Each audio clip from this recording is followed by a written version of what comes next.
மணிரத்னம் அவர்களின் தளபதி படத்தில் மம்பூட்டி அவர்களின் உதவியாளரில் ஒருவராக நாகேஷ் அவர்கள் வருவார்.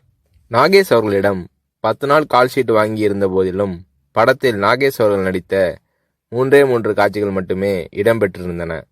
பிறகு ஒரு நாள் ரஜினி அவர்களை நாகேஷ் சந்தித்த போது, மணிரத்னம் என் கால்ஷீட்டை வீணாக்கிவிட்டார், இன்னும் சில காட்சிகளில் என்னை பயன்படுத்தியிருக்கலாம் என்று நாகேஷ் அவர்கள் தன்னுடைய ஆதங்கத்தை வெளிப்படுத்திய போது, ரஜினி அவர்கள் பதிலேதும் சொல்லாமல் புன்னகை புரிந்தார். அவ்வளவுதான். பின்னர் தான் நாகேஷ் அவர்களுக்கு ரஜினி அவர்களின் மௌனத்தின் அர்த்தம் புரிந்தது. ரஜினி அவர்களிடம் பேசிக்கொண்டிருக்கும் போது அங்கே இல்லாத 3வது நபரை பற்றி குறை சொல்லி பேசினால் ரஜினி அவர்கள் அதை விரும்புவதில்லை.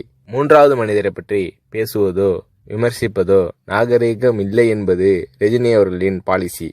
இது நாகேஷ் அவர்களுக்கு தெரிய வந்தபோது ரஜினி அவர்கள் மீதான மதிப்பு நாகேஷ் அவர்களின் உள்ளத்தில் பல மடங்கானது.